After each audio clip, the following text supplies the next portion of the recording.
Hello, shooters, loaders, and casters. Welcome to the Georgia Shooting Connection Friday night live stream. Happy Halloween. And we all hope y'all had a great week. How was your week, CW? Really, really good week. I got a dog walking on my camera stand. Really good week. We had some pretty good weather. We had some rain yesterday, but other than that, it was really good. I got to the range once this week. We had a pistol match on Monday. I did really well. Just a really good time. I got a couple videos done. Got a couple more videos to edit. Had a really good time. Six, how was your week? It was pretty good for me personally. Yeah, got a lot of stuff done. Working on that 25 caliber air rifle. Got a lot of it. All my machining work done on it. Waiting on some O-rings to come in. Some more gauges. But I do have a request to put out a prayer for a family of good friends of mine. Their daughters was in an ATV accident, and one of them's in the hospital and probably be there for a couple of weeks. So I shall pray for them. For sure. How about you, Chad? I had a decent week. I mean, I work outside for a living, so the first 2 days this week was nice and pretty, and then it went to winter weather, rain, cold, just mud, nastiness. But no reason to complain about it because I got to deal with it the rest of the winter. So got to the range today, was able to make some good videos and shoot some really cool stuff. That's coming up. Glad to be here tonight. And been deer hunting pretty hard, but no success. Dang it. Go ahead, Kyle. Good evening, everybody. Thanks, y'all, for being here. Due to a really good friend, I now have plenty of 30-06 brass that I got to load up. But due to unfortunate circumstances, either my dies are mismarked or something. I know I've loaded 30-06 before. Not with those. Well, not with that one. I don't know why it says that on it. The other die says 30-06, but the sizing and decapping die says 6.5 Creedmoor, and I don't even own one. So I just ordered a whole new set of dies. They'll be here tomorrow, I think. I'm just starting from scratch. That's how my week's going. What about you, Rebel? Type primer. Anyway, all right, work's picked up. People are reporting big bucks in the area. The local taxidermist deer processor has told me since bow season started, which is mid-September, they've already done 350 deer. So, wow. And some nice ones too. Is that a taxidermist or a processor? Both. She is an excellent taxidermist. Her dad was also very good, and he passed away suddenly last year. He's my age. He had genetic heart problems, but she's continuing on with the business. And the only reason I joined Facebook is to watch how many deer were coming in and what quality of deer. And my daughter said that was the most redneck thing she'd ever heard in her life. And oh well, oh well. So, but yeah, there's been some nice deer killed here. Got a report this morning. There's a big deer in my area. I'm not gonna actively freak out unless he's on a camera. So the likelihood of me seeing him in the day is probably slim to none. He didn't get that big by being dumb. Exactly. But like most men, if there's a hot gal around, he'll get dumb. So we'll see. 6, what you got? Way down. I've already done it. Go, Viejo. Go, Okay, I can Viejo. go. I'm going the wrong way. Sorry. Well, you know, when you look in that camera, everything's backwards or upside Yeah, it down. is. Or something. I had a good week too. I had a good range day on Monday, and I picked up a few molds this week. A couple of really interesting ones. One was a Seiko number 47, which is a 200 grain truncated cone bullet for 10 millimeter. That turned out to be a good mold. It was an eBay find. The fellow had it. I had to contact him because there was a small issue. He thought it was new in the box, and I got the molds, and no, it's been cast. He goes, "Oh yeah." He said, "I'm sick. I can't cast or shoot anymore. I'm selling all my stuff, and I probably mixed them up." And I said, "Yeah." And he said, "You want to send it back?" I said, "Oh heck no. It looks like you might have used this one once. It was essentially brand new, $50." A Seiko 2-cavity mold for $50 in almost new condition. There you go for 170 a lot of times. Yeah, it's a nice looking bullet too. I'm going to shoot that one Monday. And then I got a mold that Wax Fletcher had sent me, another Seiko. This one was really old. It must have been produced right after Seiko bought Kramer out. It's a number 16. It's a wad cutter, 38 wad cutter. An interesting looking little button on it. And I cast that one up this week, and we're going to shoot that on Monday and see how it goes for the Wad Cutter Wednesday series. And so I was interested in that. Anyway, he lent me the mold. He didn't give it to me. So I'm going to shoot it and see how it shoots. If it shoots really good, I'm going to cast a whole bunch more before I send it back.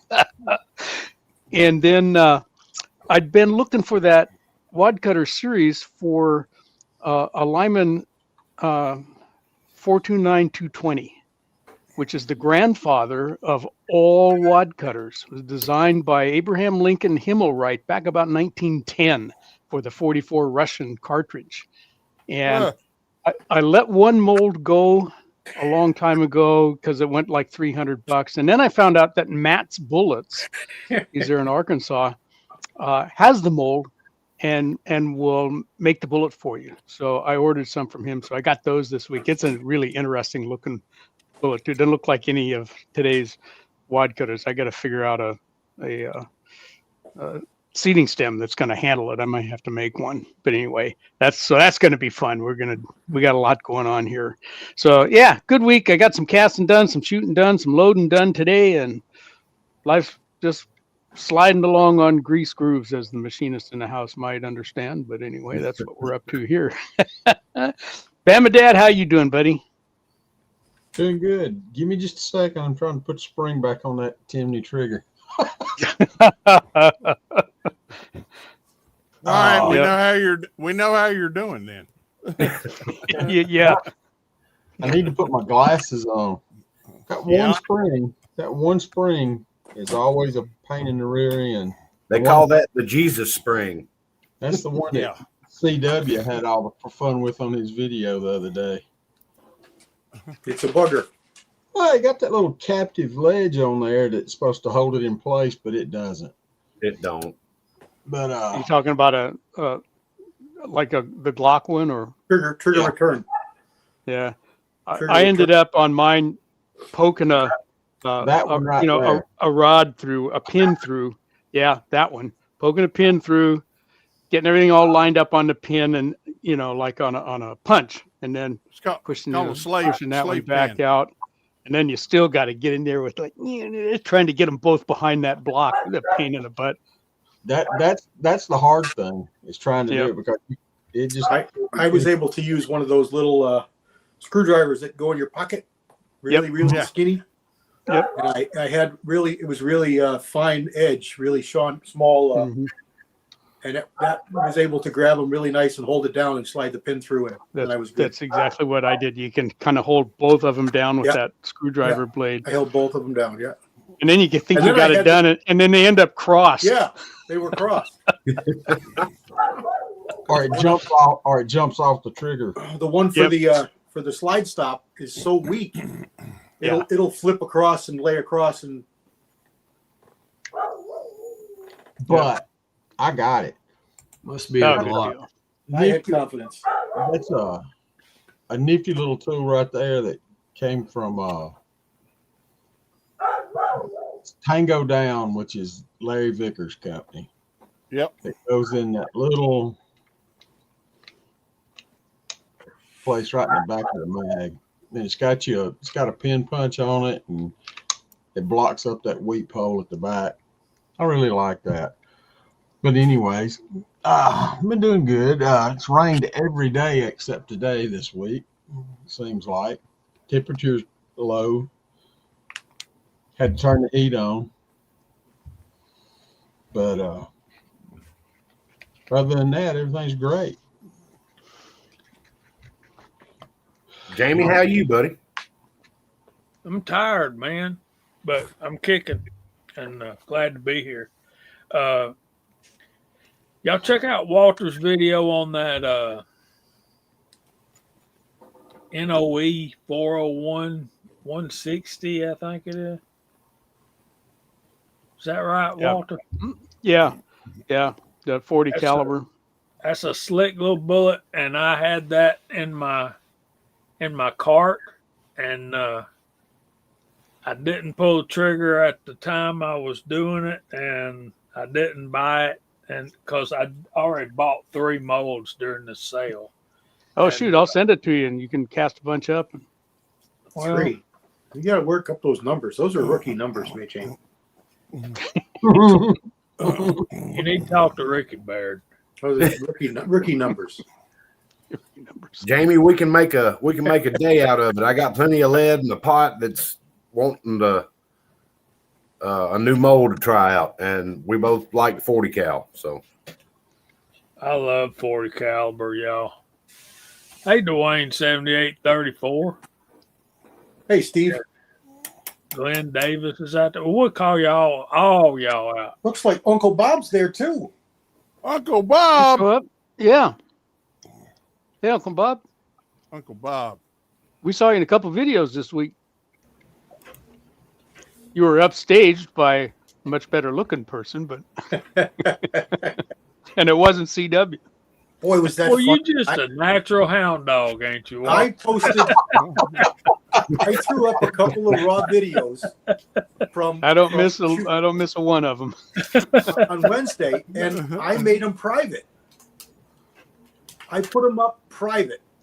Yep. YouTube put them up live. Oh, did they? Really? I put them private, and they went live. Oh, good grief. It doesn't matter. There's nothing. I just wanted them private because they weren't edited. They were raw. Everything was there. You know. I put my members only up twice, and Yeah. and it let everybody in on my Yeah. members It only. did it. YouTube did it though. Yeah, I definitely did it right. YouTube made them regular, and then I converted them back to private. It told me I could only do unlisted, and I said, "Well, what difference does it make now? Because they're in everybody's feed. Even if I make them, everybody's going to have them because they're listed in their feed. It was released. It didn't matter. There was nothing private there, but I only wanted them to be thrown up so that she could go and see a full resolution instead of sending something on my phone that's all small resolution. You can't see nothing. It's all cloudy and pixelated. Put it on YouTube and it's full resolution.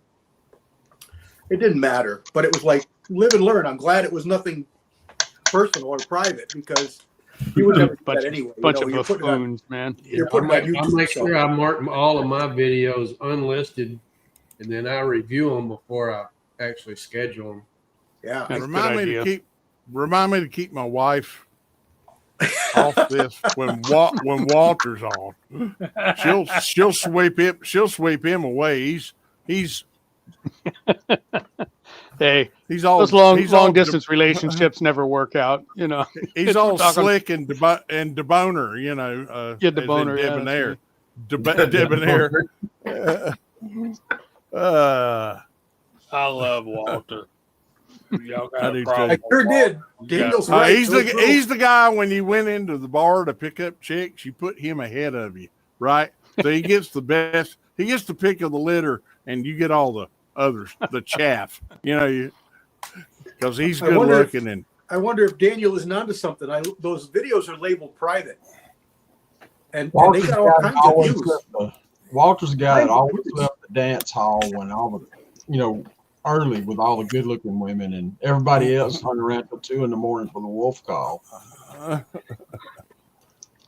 Yeah. What about Daniel CW?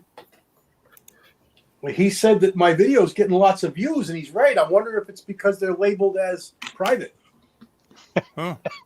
Maybe you should put them all up as private if you want to get lots Yeah. of views. People will think they're seeing something's really Don't special. watch this. It's private.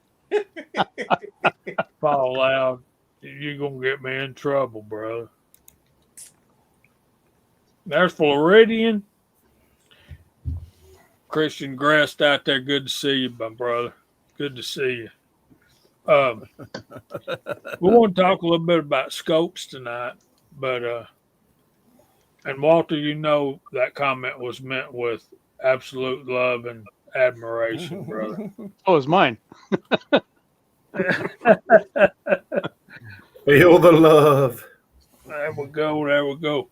One of the things we want to talk about tonight, and most of you guys, I know it's going to be old hat, but to me and most of us on this panel, when it comes to a long range scope or a hunting scope, or, you know, a scope is a tool, it's a gun sight, and there's more advanced and more simple.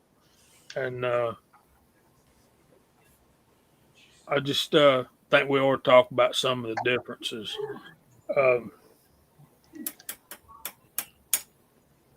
For a hunting scope, I don't need as much magnification. I think with a hunting scope, the main goal is quick target acquisition. Yeah. Anybody else got a thought on that? Yeah, well, Clarity. it also depends on where you're hunting. You know what your topographical location is, what the distance of your game is. You know, a guy who's shooting like we are at 35, 40 yards isn't going to want the same scope as a guy up Wyoming or Dakotas where he's shooting hundreds of yards at the closest. So, yeah, I agree. For me, for us, my favorite scope for decades was the Leopold 2-7, 1-4, 2.5 to 8. You know, those small variable Leopolds were just. I had a Very X 3x9. Yeah, Very X1, Very X2, Very X3. Awesome. Okay. Awesome. What about if you're hunting in the woods or you're not? If you're hunting in the deep woods, it gets dark 45 minutes earlier than if you're hunting at the edge of a field. So there's that consideration. So it's people think a 50 millimeter bell draws in more light. It actually doesn't. It gives you more field of view, but the exit pupil is where it's at. So 30 millimeter, 34, 35, those big fat tubes, that's where it's at. It's where it's at. I mean, they draw in light big time. Yep. And they really do. They're a little more durable because they're a little bigger. They have more range of the reticle. They have more range. So they a lot. They are heavier and they are bulkier. So there is that. But I think it outweighs. You know, you have to decide for yourself. But that's why I like that little Monstrum 2-10. It's a dynamite scope. It's not really much bigger than that favorite 2-7 Leopold. It's a little bit heavier. The Leopolds are really light, but not a lot. I mean, a couple of ounces heavier, not a lot heavier. And it's I think it might be shorter, but of course it's bigger around because it's 30 millimeter. But you get 2-10, so you're stomping on it as far as power. You can get lower, and you can get higher by 3 or 4 power. So no bigger and only a little bit heavier. That's just a win for me. I like the Leopold 4.5 to 14. That's one of them. Yeah, that's a neat scope. I mean, I've got a couple of those. Yep. And they're 30 millimeter tubes. I've gone all to 30s. I've changed out almost all my 1-inch scopes to go to 30s. The another part of our topic is a whole bunch of things about scopes, and I'll just run this in here now. Those of us who have been around for 30, 40 years, Leopold is the name of the top shelf scope. Not talking European stuff. Obviously, that's really high shelf, and not talking about the really high end target scopes either. But just hunting quality, good quality hunting scopes like the Redfields of old, the Leopolds of old, the Weavers of old. They were all really high end, good, really, really good quality scopes. And if you loved those and thought they were great, and then all that in a bag of chips back 30 years ago, almost all the scopes available today that you're seeing for $100 are absolutely as clear, absolutely as bright, if not more than those Leopolds and such were back in the day. Technology is such advanced with all these things that you may not be getting the quality of adjustment, the durability of the components, brass components and such that you did with those Leopolds and Redfields, but you're getting clarity, you're getting good durability, good reliability, you're getting a good warranty, and you're spending way less dollars even than you did for those Leopolds back 30, 40 years ago. Now, so don't really look down your nose. I wouldn't stick my life on them, and I wouldn't take them like to Africa or for thousands of dollars a hunt. But for the average guy just having fun or locally hunting, don't look down your nose at them. They're really, really good. I was going to say, if you're going to go on that big time elk hunt, I wouldn't do it. But or if you're 1,000 yards, don't. But within a couple of hundred, say 300-400 yards, no problem. I have a Leupold fire dot in 30 millimeter. VX, my favorite reticle. VX3, and I've got a Mark AR with a green dot. That's what I killed. That's on the 300 blackout AR I killed the deer with, CW. Mm-hmm. And then this one is a 30 mil tube, and it's got this heavy European triplex. It looks like 2x8s coming in from the sides and the bottom, and then it's got a heavy cross, and then the little red dot. And I thought, man, it's really tough for me to get precise with this scope. And I went up to about an hour away up into the hills, got invited hunting on a man's land, and I'm stalking through the woods. I'm literally still hunting, and had a doe run across in front of me, and I bleated at her with my mouth and stopped her, and I flipped that. I bracketed her with that cross. I didn't even see the cross. I was looking at those big planks and that red dot, and boom, done. I was like, oh, I love this crosshair now for what it is. It's not for precision shooting. It's for hunting, and it's on a hunting rifle. So, like it a lot. Yep, for sure. You don't want real fine crosshairs when the woods go dark. It's really hard to see. Unless they're illuminated.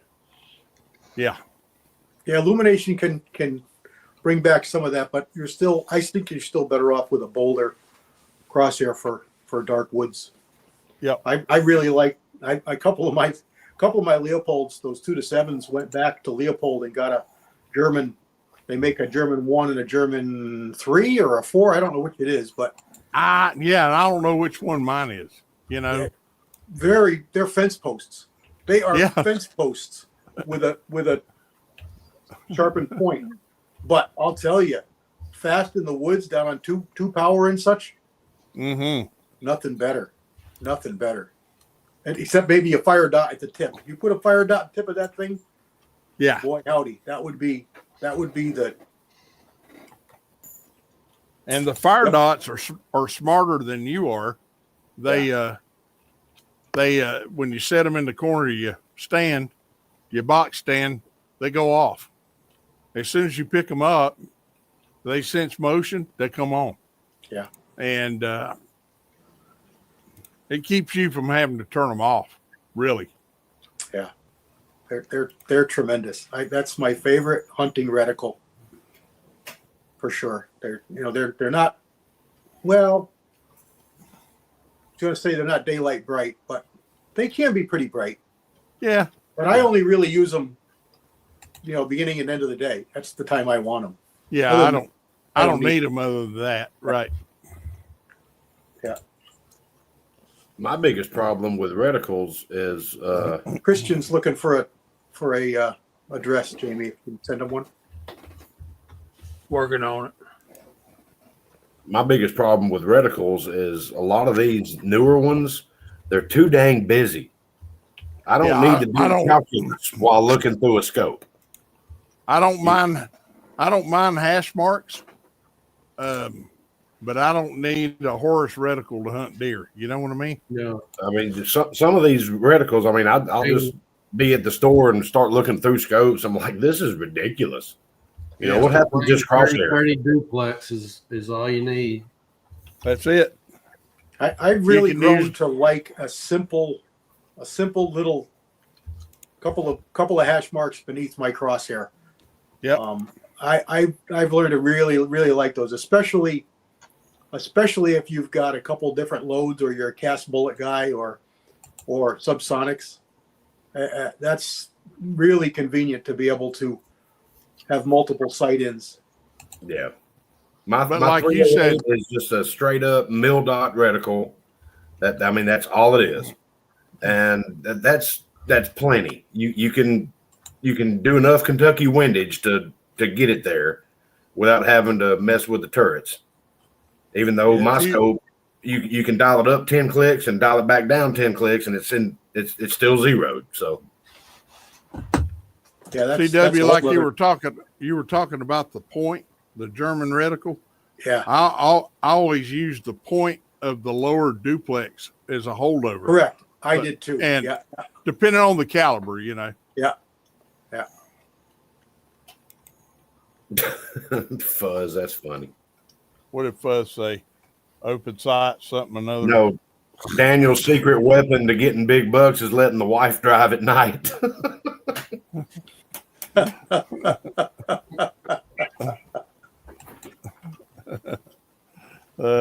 Fuzz. he ain't wrong. Yeah, he ain't wrong. Hey, Hey, CW, Christian. How you doing, bud? Oh, Good, you how got you doing? that's 308. I'm low nosing the 308. They Gold sent dot. me the wrong bullet. They told me they had the 350, the 300 blackout. So Yeah, the five VO. boxes, Yeah, 5 boxes of them. They sent me the 3006 ones. yeah, that's what these are. 308 ones. Oh, sorry. Christian, how you doing? Good. Can you hear me? Oh Yeah. yeah, see you too. Okay. Look at there. How was your week, brother? Oh, not too bad. Yeah, I just finished up 4 weeks straight of teaching, so looking forward to a little bit of a break. Last couple of months been kind of crazy. My wife was in and out of the hospital, so I've been kind of MIA. But I hope she's okay. Sorry to hear that. yeah, no, I Here she think, was I in. think I'm it's good glad to hear now. she's in.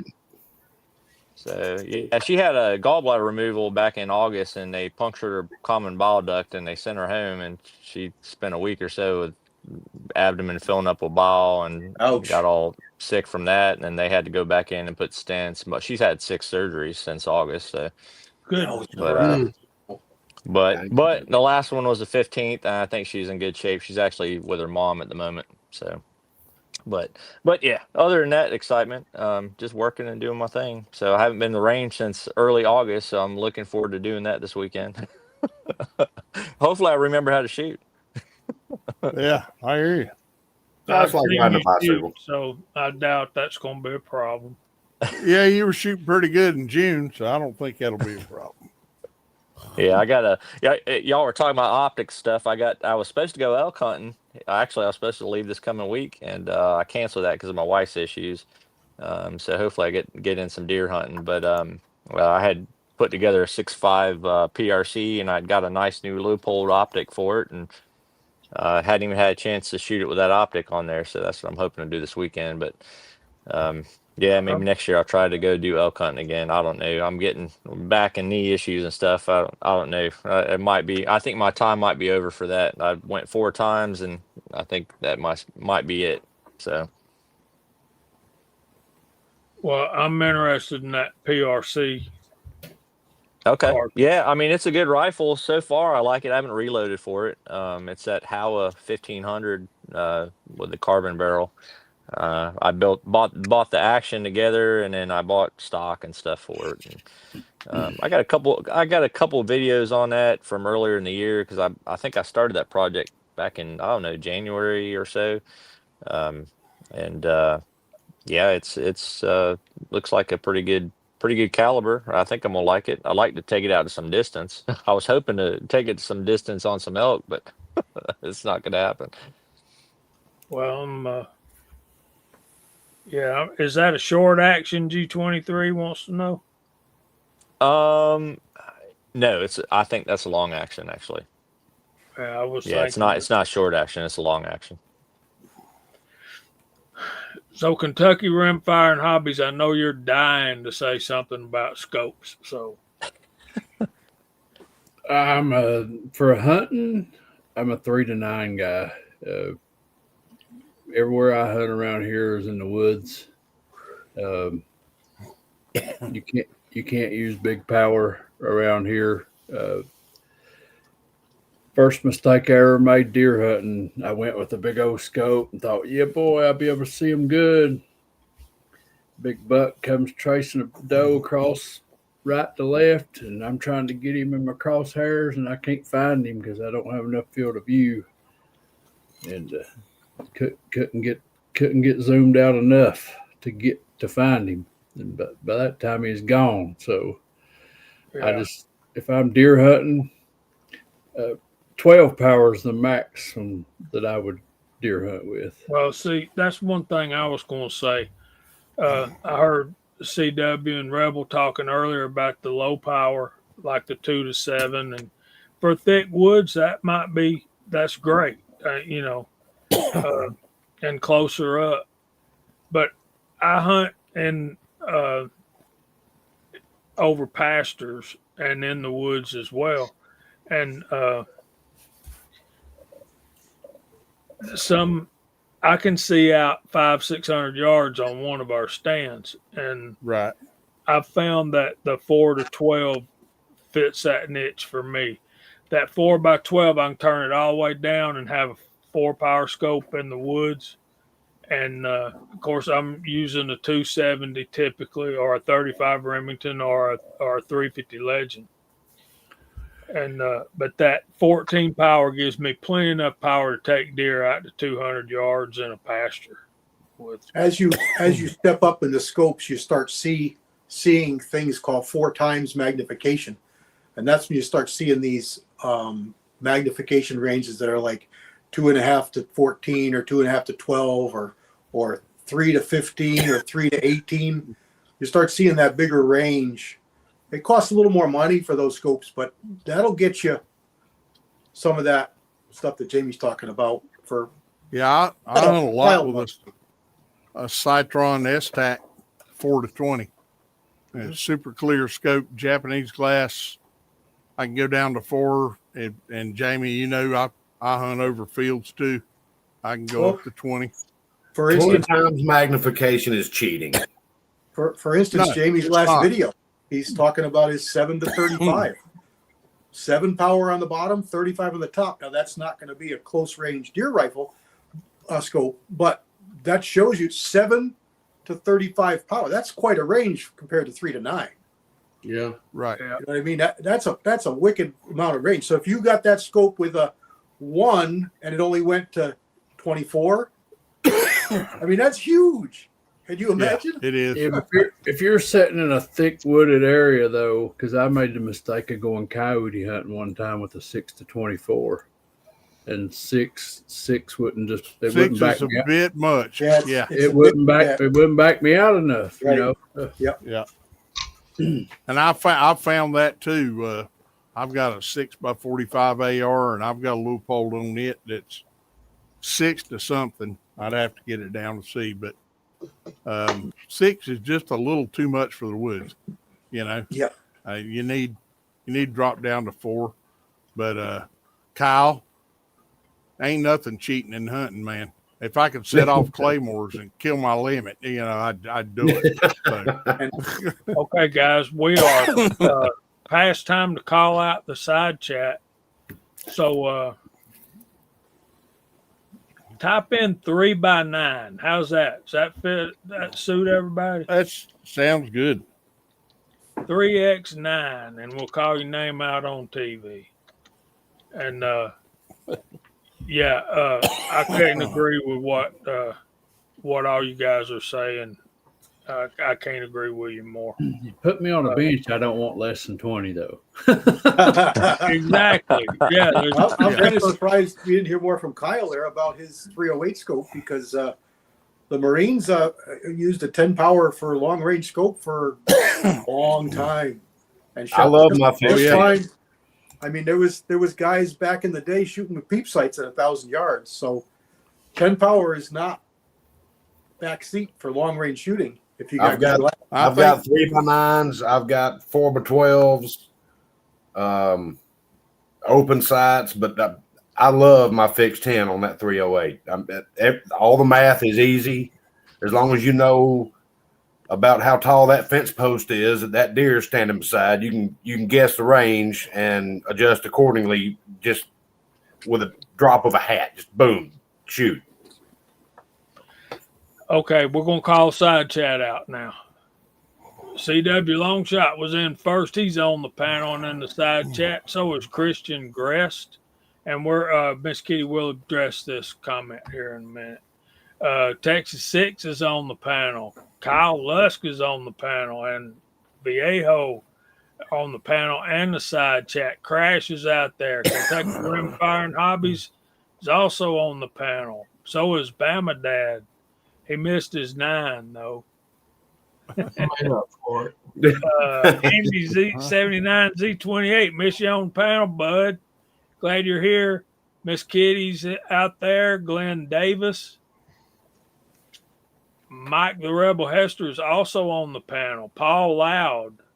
And I'm telling you, y'all got to watch Paul Loud. He'll make your giggle box get turned over.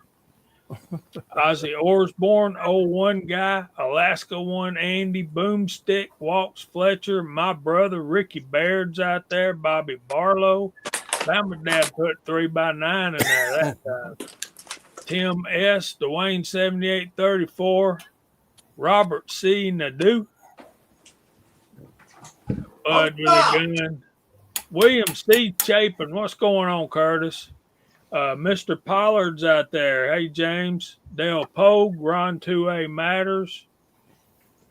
Vanessa Kitty. Are we up to date? I think that's everybody. With a 3x9. Papa's Place. There he is. There he is. I knew he was out there. Good to see you, buddy. And I think we're up to date. We're showing 44. Thank you guys for being here. We probably wouldn't be on YouTube if it wasn't for y'all. We'd just be sitting around talking or something. But it'd be a Zoom call. I want to kind of bridge this. The joke at work, Kyle, is meetings. We have a ton of meetings. It's a school system. And the running joke is everybody's leaving. They say, well, that meeting could have been an email. Well, exactly. Every meeting can be an email. Yeah, no doubt. I've been there, done that. Yeah. Okay, so Ozzy said he's got a Monstrum 3 to 12 by 32 on his 350 Legend that he's hunting with. And Miss Kitty wants to know the diameter of the objective lens on those. I think the larger the objective lens, the more light it's going to draw in, and the more it's going to increase your field of view. But the drawback to your objective lens is, and I'm glad this came up because there's another question I got for y'all after we talk about this. I think the drawback to a larger objective lens is, and I know a lot of you guys on the panel feel the same way I do. I want my scope as close to the bore axis as I can get it. For a So hunting if scope, you've got, yeah. Yeah. If you've got a big objective lens, you're going to have to get higher. Theoretically, you're going to have to get higher rings. So it's going to lift you up off of that bore axis more. Thoughts or comments? Well, No, talking not about fair. larger Go ahead. diameters and light gathering, you're going to get a whole lot more with quality glass and quality coatings than you are with a large diameter. So that Glass is large the key. diameter is something that everybody immediately says grabs more light and, you know, more surface area, more light. It makes sense, right?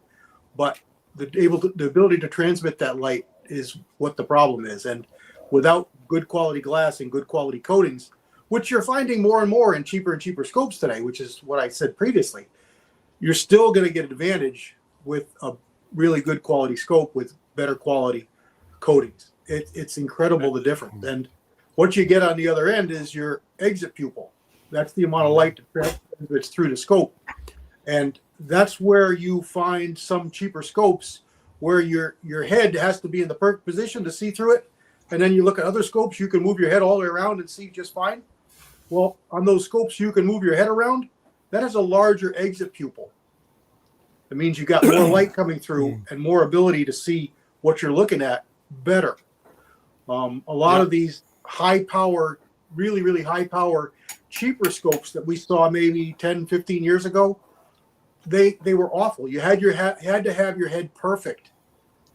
And even then, you would get blackout or you would get fuzzy images on the edges and fringe anomalies and all that's from the quality of the glass and the quality of the coatings. And they had giant objectives and they did not transmit. You look at cheap, like Bama Dad just went through this, spotting scopes. You buy some of these cheap spotting scopes and it's got a 80 power, it's got 100 power. Well, you turn it up that high and then at the end of the day you can't see anything. It won't gather light, but it's got a giant honking 80 millimeter objective. Why isn't it bright? Because of the quality of the glass and the quality of the coatings. It just isn't there. That one went back. Yeah, it just isn't there. So, you can get by with those on bright, clear days at 12 noon. Yeah, those cheap are fine. But where you're paying for and what you're paying for is that first half hour of the day and that last half hour of the day. That's where your money is spent on quality optics. Yep. And the I quality agree. of the glass makes all the difference in the world too. I think I got 3 to Vanessa's 9s. question. I got 3 to 9s with small objective bales that's brighter than anything I got. Yeah. Vanessa asked, what was the perfect low number? I don't know that there is a perfect low number. It depends on where you're hunting. Yeah, and how you're. But it could be perfect for you, and it's not going to be perfect for somebody across the country. If you're hunting East Coast deep woods, 4. We'll just call it 4 power is the perfect first number. 3 power is all right. 1.5 would be okay. If you're hunting a soybean field, who cares about the low number? You're caring about the high number. So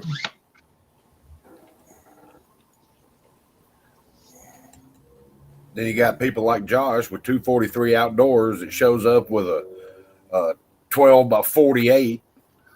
What is this?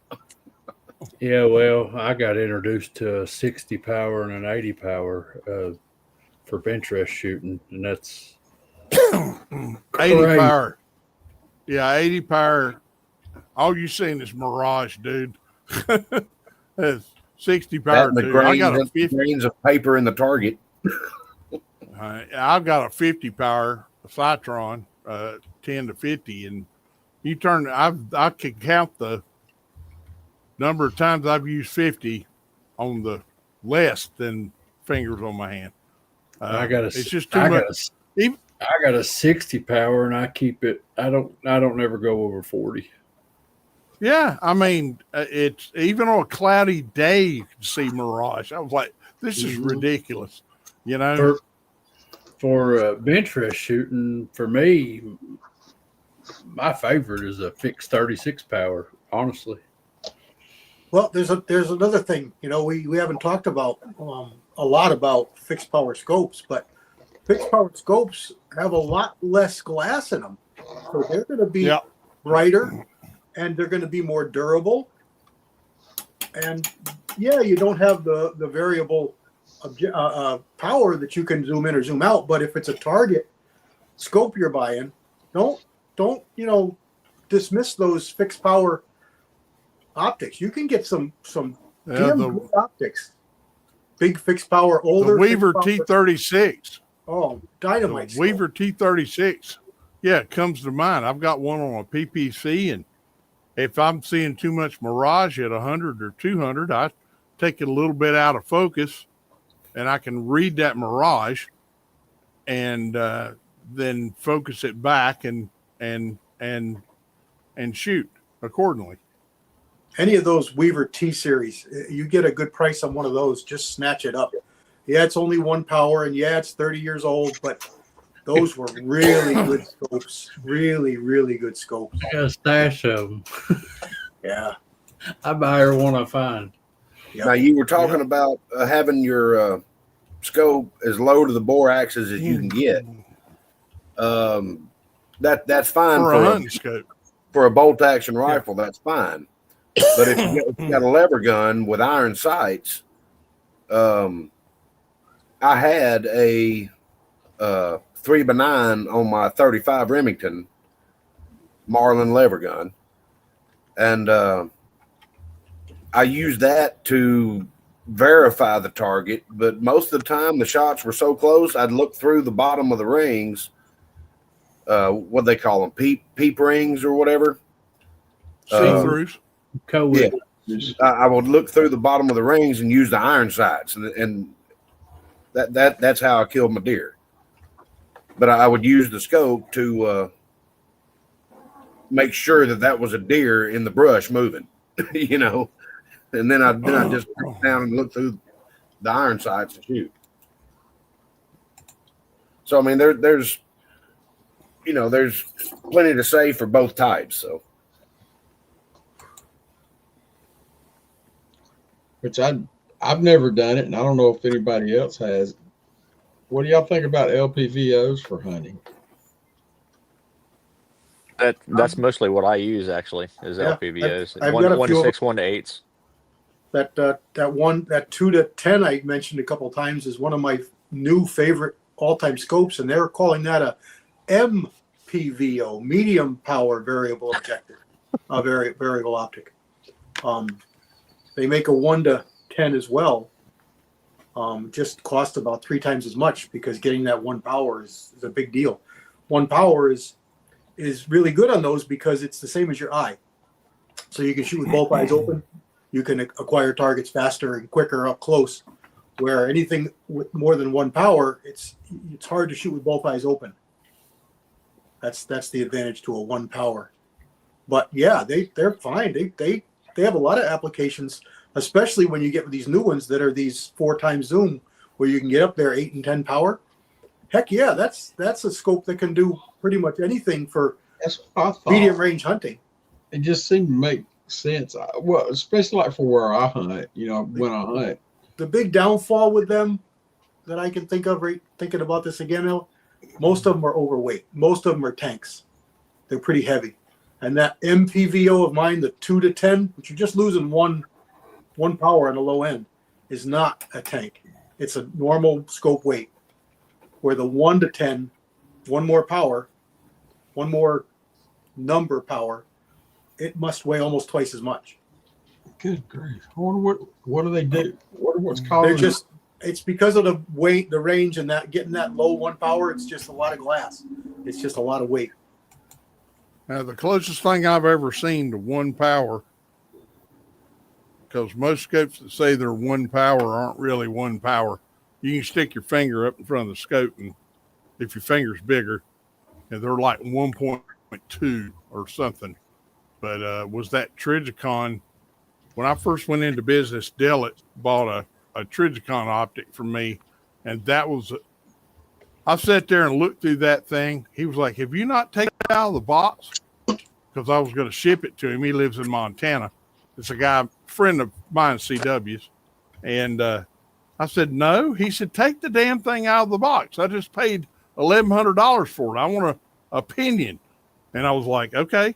I took it out of the box, and oh my God, 30 millimeter tube. And I think it was I forget what it was. I didn't care. I just looked through it, and it was just so crystal clear. Trigicon's underrated. I mean, everybody thinks about them as battle scopes, but they make some pretty good optics. They really They are do. good optics. They really do. I just put a 1 power Nikon on a 45 Colt contender barrel. And Yeah. I've had this scope for a while. It's a EER, so it's not really a pistol scope. It's an extended eye relief made for intermediate, like on a lever gun, like a scout scope type of thing. That's what. Yeah, it's made but for. you're shooting off bag, aren't you? So with the contender, when you shoot a pistol, you're out in front of you. You're way out there. You're a good 20 inches from your sights. But when you shoot a contender, you got a hand in front of the trigger on the barrel and a hand in the back. So you're out a good 5-6 inches less. So a lot of pistol scopes, you have to mount them really far forward on the contender, and even then you don't get full view through your scope on some powers. So an EER scope, which is an intermediate eye relief, is actually a positive on a contender shooting it two-handed. So I thought it would be dynamite. I put it on there. The darn thing, it says 1 power. It's actually like 3/4 power, because when you look at 50 yards with your eye and you look through the scope, Things it gets get farther smaller. away. And Curtis says to me, "Turn it around backwards." You look through the scope backwards, it makes things smaller. He says, "Turn around backwards, it'll probably get bigger." I've got a custom contender at the shop with a 7.62 by 39 heart barrel on it that was fixed by Bullberry with the lug and everything welded on it, and a big wide fore end. And he's got a extended eye relief scope, not a pistol scope on it. So you're kind of, like that. But he shot an antelope at 200 yards out west with it and killed it deader than snot. So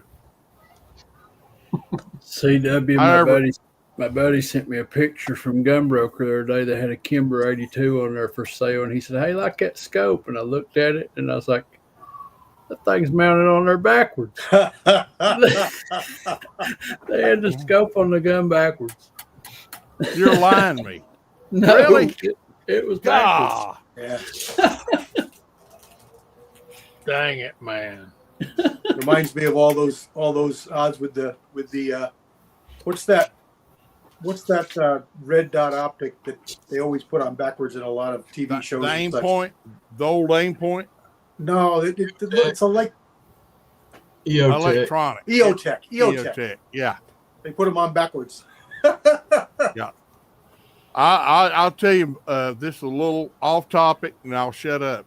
The flub of the week, and you got to remember, I see a lot of screw ups this time of year. Old man came in there and he threw down a black powder bolt off an inline rifle and a breech plug. The breech plug looked like it had been grenaded. The bolt was bent,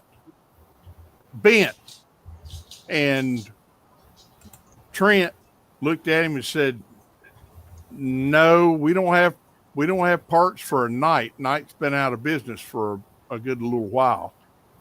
and at least the original company. And he goes, darn, I don't know where I could find one. He said, how'd this happen? And about that time, I got off the phone and I got in on the conversation. He said, well, I didn't have my glasses on. I reached in my safe to get the powder to load the thing, and I pulled out a Hodgkin jug. Well, my black powder, my Pyrodex said Hodgkin on it. So I loaded up 150 grains in the bullet. Oh, Jesus. It turned out it was 150 grains of shotgun powder. And I leaned over and tilted up his hat brim because he was talking like this happened yesterday, you know. I tilted up his hat brim and I said, you okay? And he said, oh, no, this happened last year. He said, I'm just now getting over the embarrassment so I can tell people of my mistake. And he got 6 stitches in his nose. It blew his eardrums out, broke his nose. We have a sighting. Dislocated his shoulder. So, Oh, bad juju. Yeah. cut down, Walter. All right, here we go. On 3, 2, 1. Hey! West Coast weirdo. What's happening, Mario? Good to see you, Mario. All right. Boys, I'm gonna bail. The kitties are knocking on the door. It's getting dark out, and the little rats are coming in with their mommies and daddies. Wish Hillbilly was here because I got about 2/3 of a 6-pack of White Claw. Hard seltzer over from like last year when we did that stuff. I'm thinking about stashing those in the parents' bags. I better not. Huh? Yeah, give it away. Give it away to the parents. All right, guys. I'm out. We'll see you next week. Good to be here, everybody. See you, Happy Walter. to see everyone, and everyone looks like we're Take having a care. good time here. I'll watch the rest of the replay later on when we're done with Halloween here. Good night, fellas. Good night, Walter. Walter. Walter. See ya. Appreciate Good you. night, Walter. All right. I got a question. Mr. Christian, what kind of stogie you got over there? Well, this is a Dissonant cigar, Heretic, actually. It's a limited run. They only released in the Midwest, and I have to mail order them. So, yeah, and so my last one, actually. Bummer. Yeah, I got some more on order, though. There's one place I found that'll ship them. A lot of the cigar shops, you know, they're not doing online stuff. So, and I hadn't had a cigar in a few weeks, and, you know, I just kind of wanted to relax and smoke this one I've been holding on to. So They are nice every now and then. Yeah, they're nice Yeah, on they are. occasion. Yeah, like afternoons. Miss Kitty wants details. Obviously, it's a Maduro wrapper. yeah, it's if you look up Dissonant, DISS IDNT. I actually know the owners of the company. They're down in Nicaragua, but they're kind of a boutique cigar company. They're under the Ove Negra brand. I think that's like their parent company. But they do, you know, they got like staple cigars, you know, that they have all the time, like Soapbox. That's one of the ones that I try to always have in the humidor. But they do some limited runs, and they're pretty good folks. And you know, I was a cigarette smoker, you know, until I quit in 04. But I started smoking cigars, you know, I don't know, every other week or so I'll have one, whatever, you know, a few years back. And, you know, so I mostly buy their cigars just because I know them and I like supporting, you know, small company and stuff. But yeah, check them out. I mean, they're good stuff. You know, they're really in touch with the folks that are, you know, cultivating the tobacco crop and wrapping and all that stuff. And they're, you know, they live down there where, you know, with the folks that are doing the work, putting these together. So that's something to respect, other than, you know, rather than somebody, you know, living in a palace here in the U.S. and then, you know, importing stuff in. So Very good. Very good. I don't know if you can get it online, but when Yeah, Mark Thomas. I used to love those Fuentes. I've not smoked cigars in quite a while, but I will. Like if we get together at a shooting trip or something like that, it might be nice to enjoy one. But when I think of cigars, I think of my mind immediately goes to coffee, and I know there's a lot of patriotic coffee companies out there, and if you want to support those guys, great. But my first out of country mission trip was to Lima, Peru, and there's a company down there called Cafe Verde. Uh, in other words, green coffee. And we ordered what we wanted, and then we packed one complete.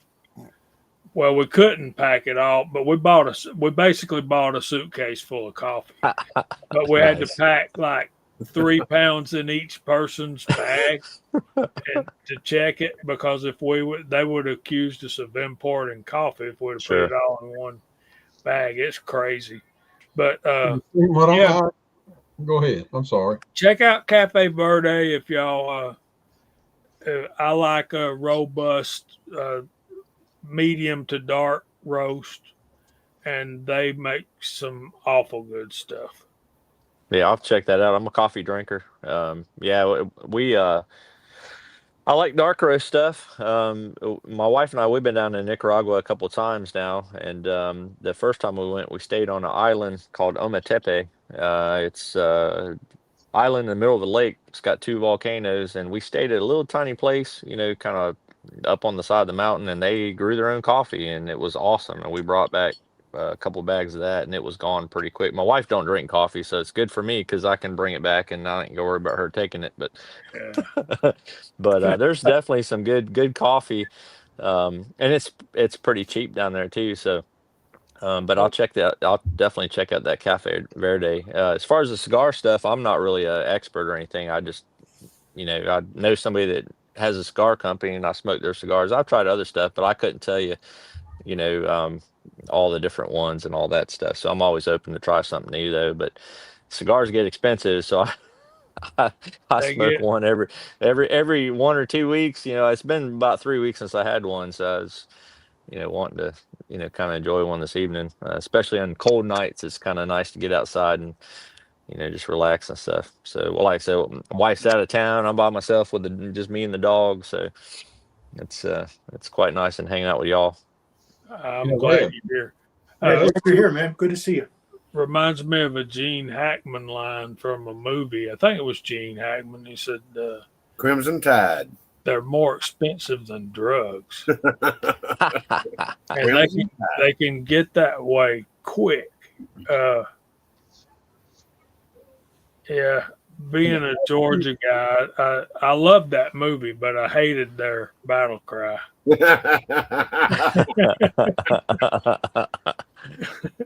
Hmm. I'm actually sitting on the back porch enjoying a pipe right now. Nice. Good. Pipe smoking, something I never did, but my granddad did. I wouldn't mind trying that, but it'd be something else to put money into, I guess. I used to smoke cigars, but Black and Milds as far as I went. That's not a cigar, brother.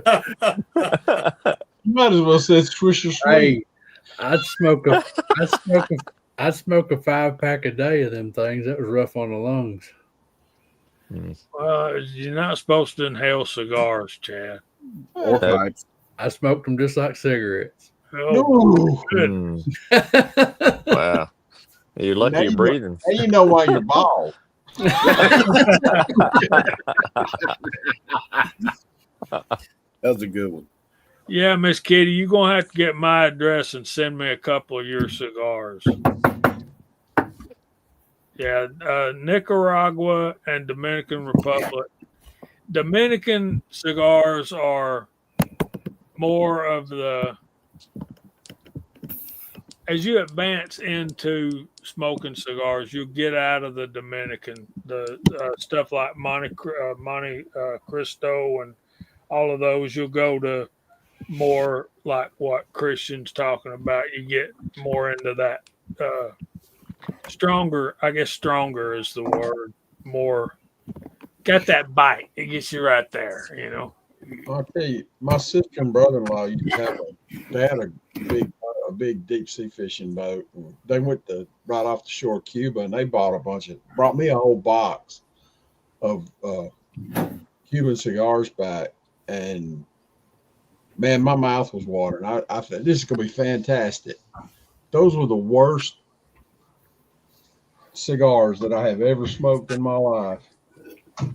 And I think the only thing that I kept, I think I've still got it. Where is it?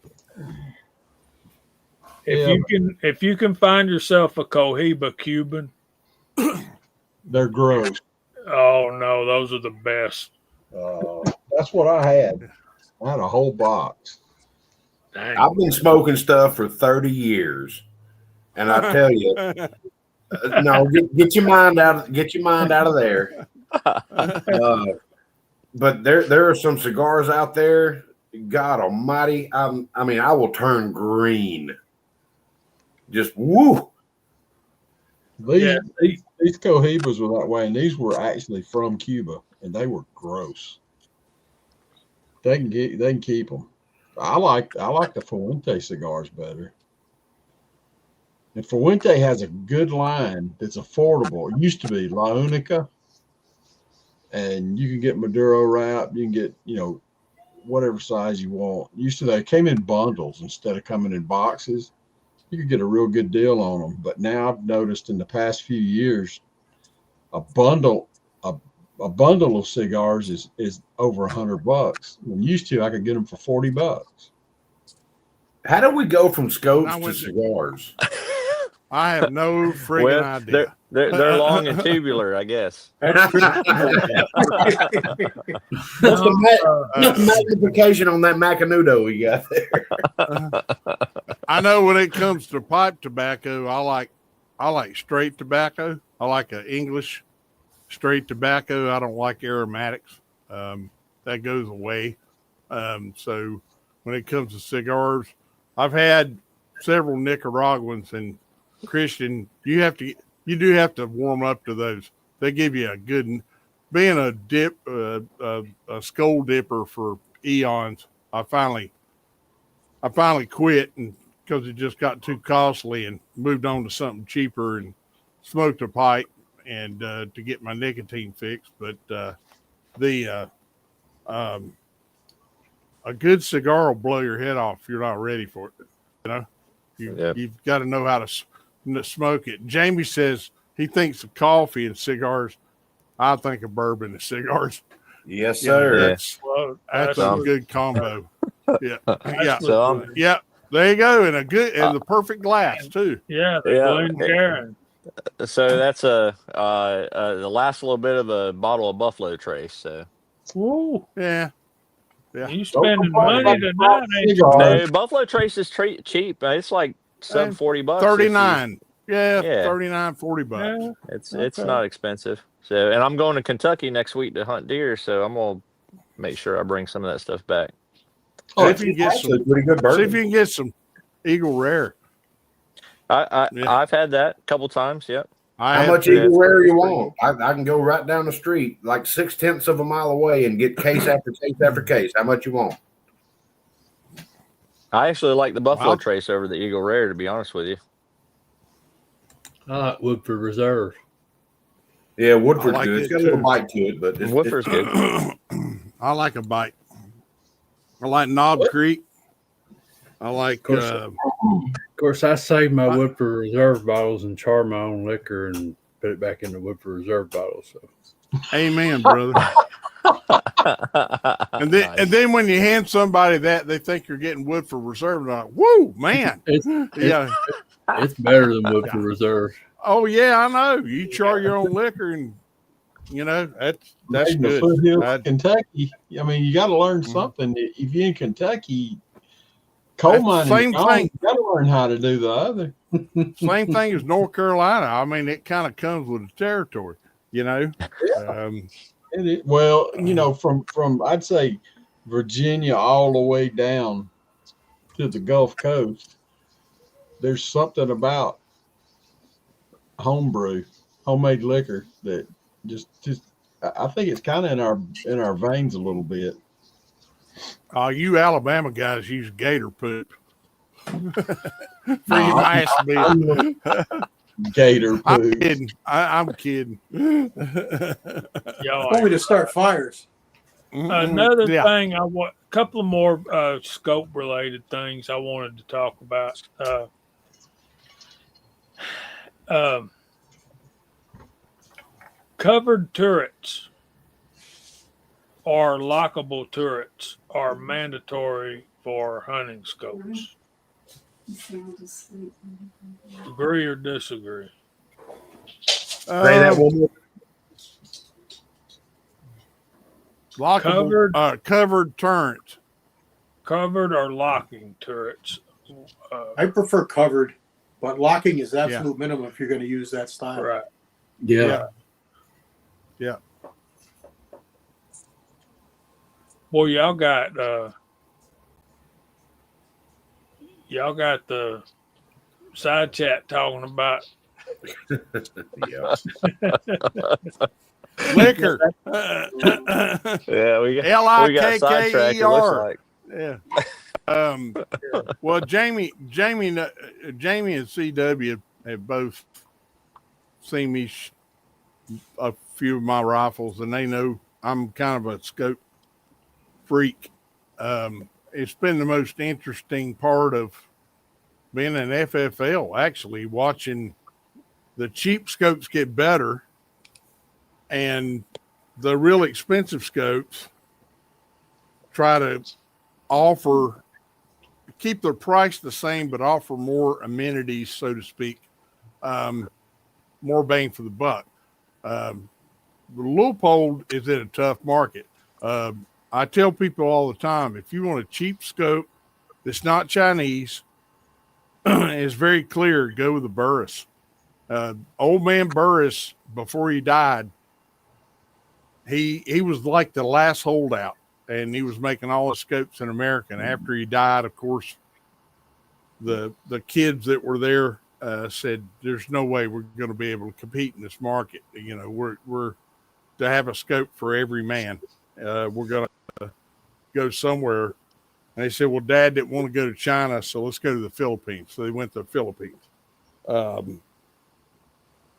and remarkably clear scopes for the money. And you can find a 4-12 or a 3-9 on sale for a little over $100, and they track true and they're good and clear and got a lifetime warranty, which I'm sort of like the lifetime warranty thing is I'm going to switch over to high-end fly rods, and y'all just think I'm saying scopes, okay? So when Orvis first started offering the unlimited lifetime warranty, they had a magazine ad with a puppy, a golden retriever puppy, chewing on the cork of a high-end bamboo fly rod. Unlimited lifetime warranty. If you talk to Kelly Gallup, who is a fly designer, he's top notch in the fly fishing world. He's a guide in Montana. He says that's BS. And he said when they started offering a lifetime warranty, they started incurring more cost, more money to cover that. Now every fly rod company offers a limited lifetime warranty, but they'll charge way more than really what it ought to cost to cover that lifetime warranty.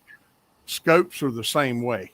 Okay. So Leupold's got great customer service. So does Vortex, from what I understand.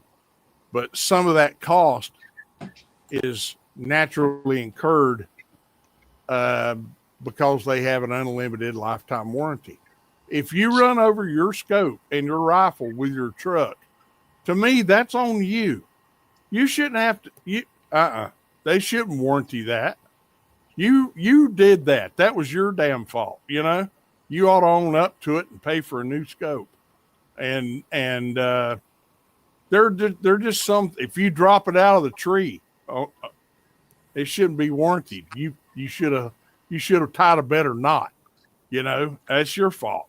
Now, if there's an inherent manufacturing flaw, I understand it. You know, but I'm not much as far as products having a lifetime warranty, unlimited.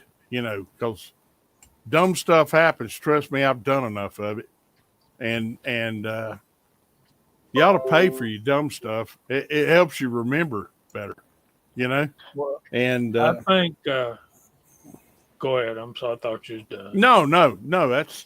That being said, you know, I let Jamie look through my night force and shoot at 300 yards, and I let as many of my friends look through that night force as possible because I'm lucky to have it. I'm lucky to get it what I got it for. And I want everybody to see into their own future because when you look through a night force, that's exactly what you're seeing. You can see the future.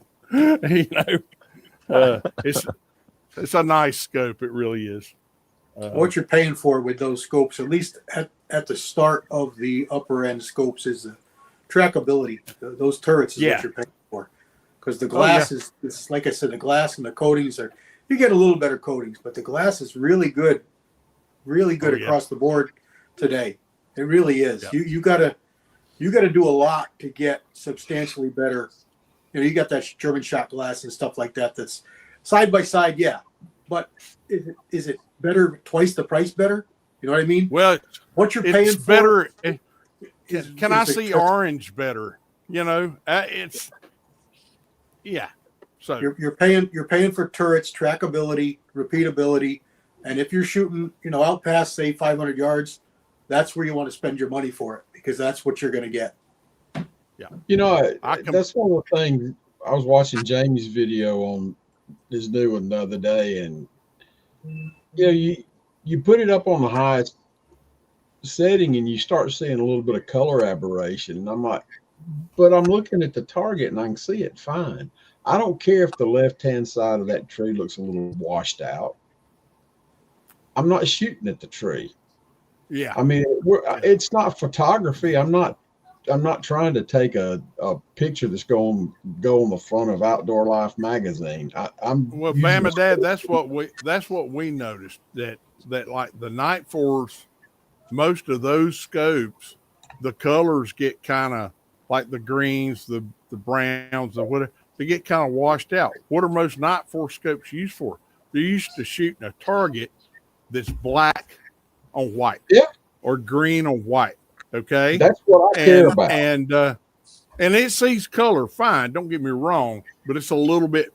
I'm going to use a real redneck kind of description, but it's sort of matte finish when you're looking through it.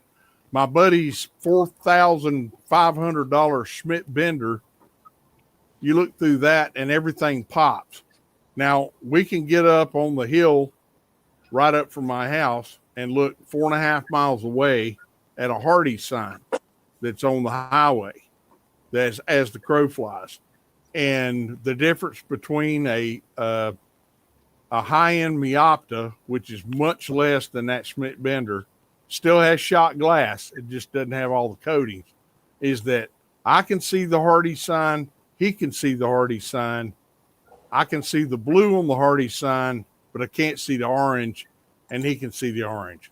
Okay, so from just say less than $1,000 to 4,500.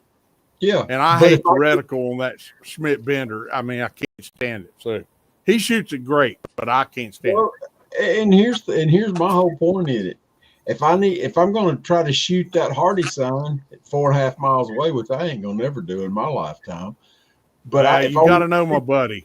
If I wanted, if I wanted to shoot the D, I could tell where the D was. I don't care what the color looks like. Well, I mean, 4.5 miles, neither scope could see the letters. Okay, yeah, you just knew it was a Hardy sign. But you know what I'm exactly. Yeah. I know what you're saying, but that's that's a point to me that makes no difference. Yeah. And if it's on the periphery, on the outside of the circle of what I can see, I'm not shooting out there. I'm shooting in Right. the center of it. So had Right. you not known that was a Hardee's sign because you live there, would you actually know that was a Hardee's sign by looking through the scope? Absolutely, absolutely not. Absolutely not. I would know that was a blue Sign. something other in the distance. Okay. It was a sign. All right. And I mean, I don't, I was like, well, this is a great exercise, but we don't have howitzers. And if we mounted the scopes on howitzers, we could actually see if we could hit it, Well, they which want we get in telescope trouble for that. howitzers. Yeah. And But that's I mean, there's the difference. They mount telescopes on howitzers.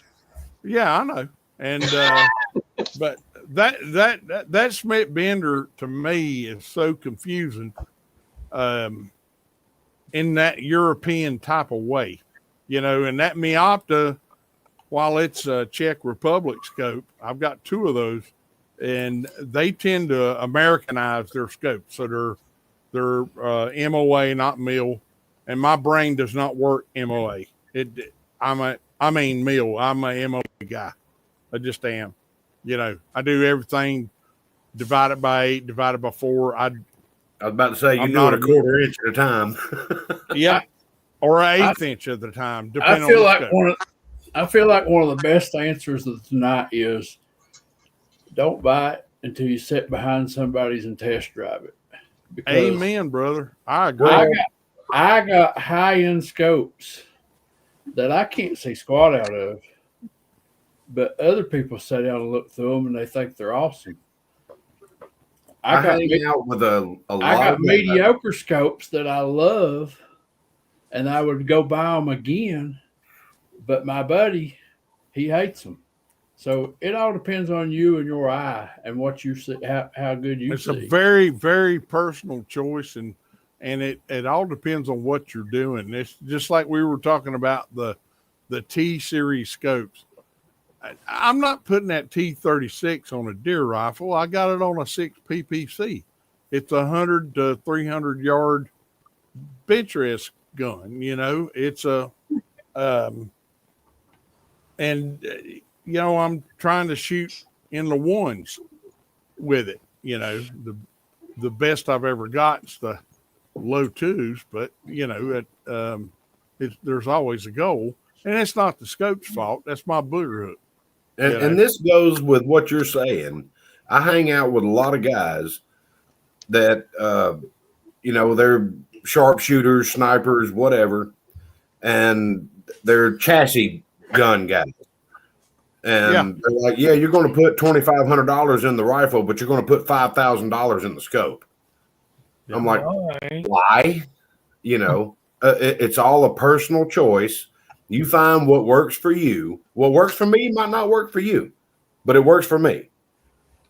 I saw a video today where some dude I just clicked on it, and some dude had a young guy, and they'd bought a M40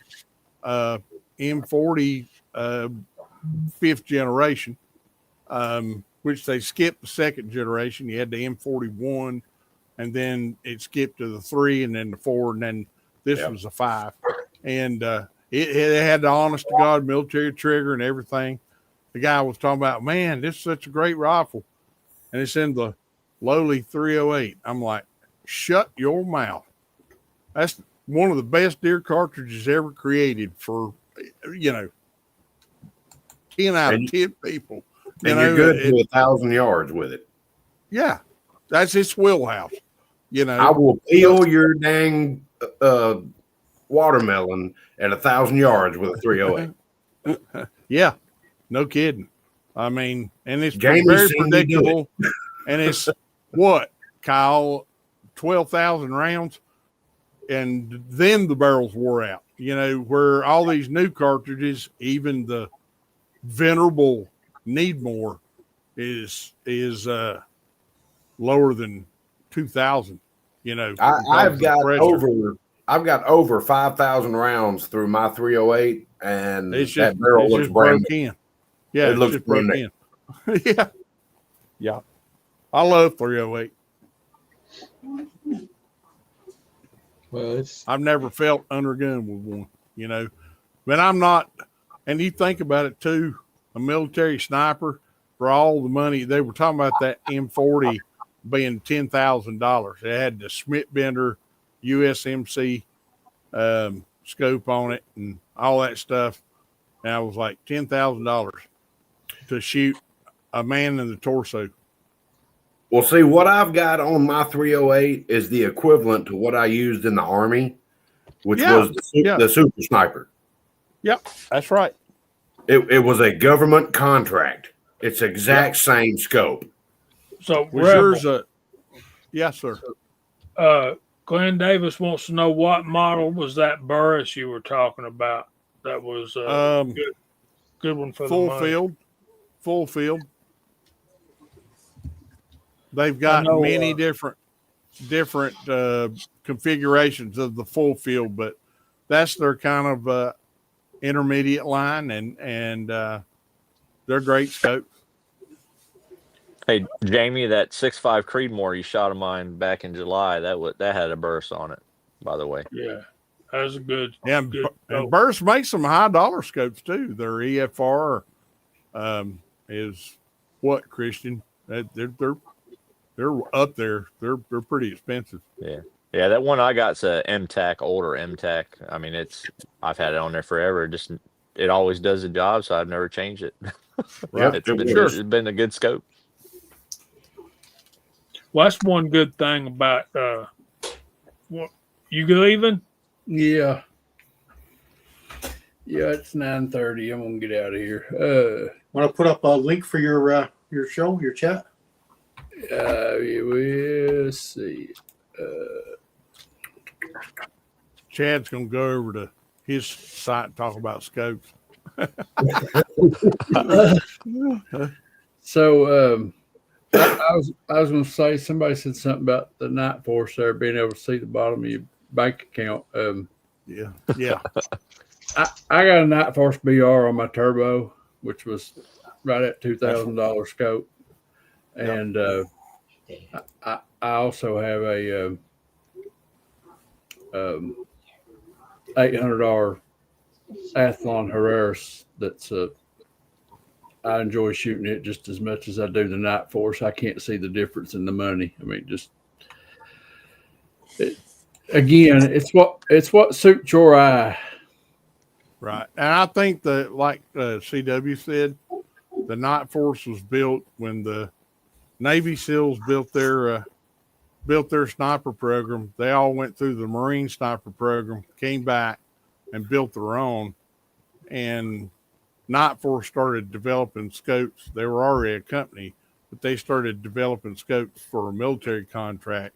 So you could do the lone survivor thing and fall off a mountain and still hold zero, and they are that tough, Well, the thing about Night Force, it's just like Schmidt and Bender. They use good glass.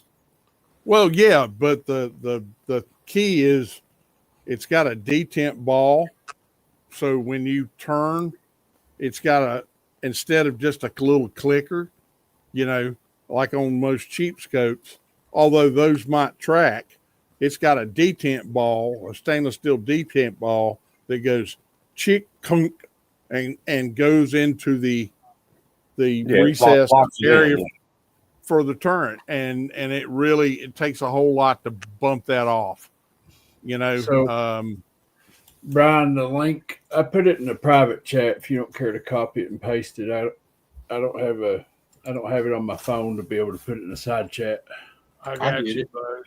You got it. But the other thing that impressed me about that Athlon, Chad, that $500 Athlon, I have no idea what model it was, but it tracked.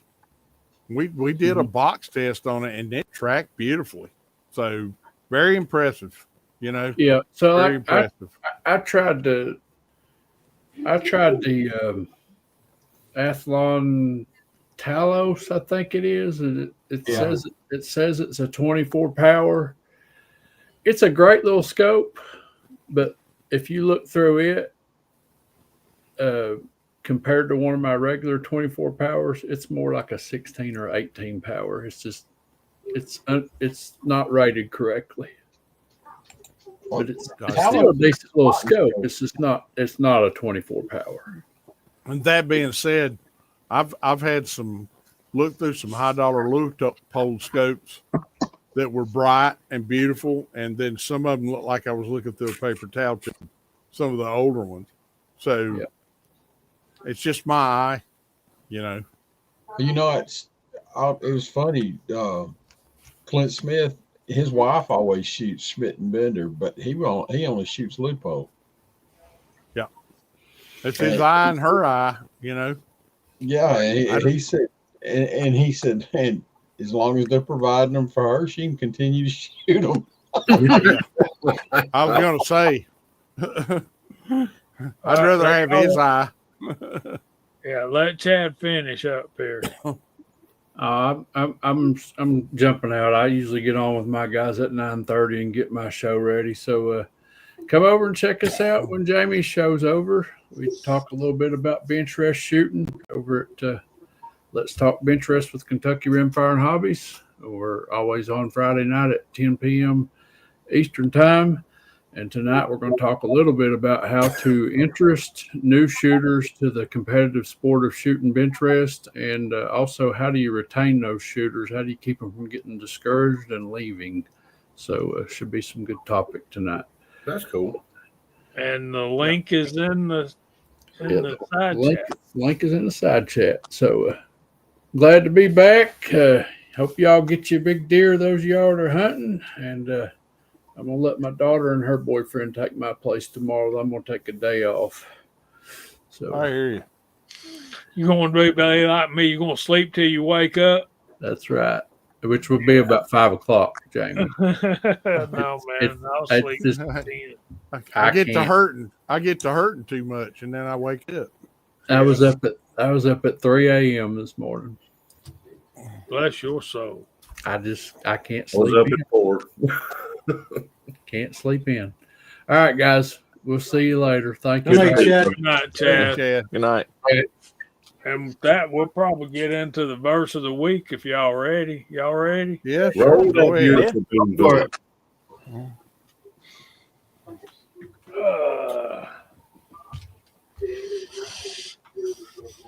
Y'all know we've been covering Isaiah chapter 6, the great throne room scene. Last week we were on verse 8, if I remember correctly, which says, I also heard the voice of the Lord saying, whom shall I send, and who will go for us? Then I said, here I am, send me. And tonight we want to cover verses 9 and 10. And they can be a little controversial or confusing. And he said, he is with a capital H. That means God. Go and tell this people. Keep on hearing, but do not understand. Keep on seeing, but do not perceive.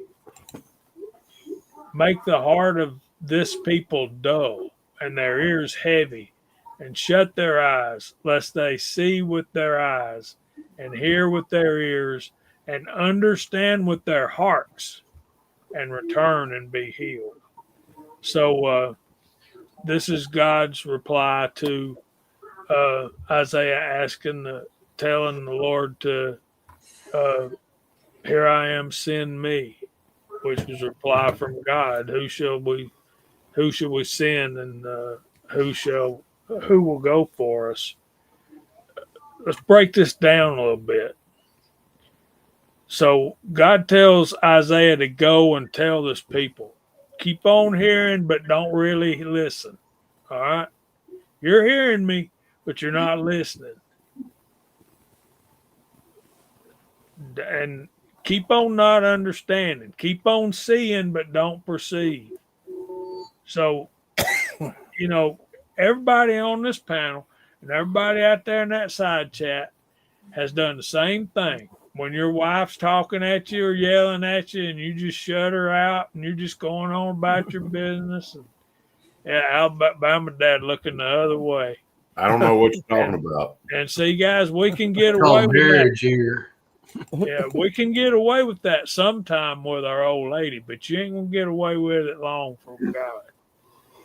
So, verse 10 there says, "Make the heart of this people dull, and their ears heavy. Shut their eyes, lest they see with their eyes, and hear with their ears, and understand with their heart, and return and be healed."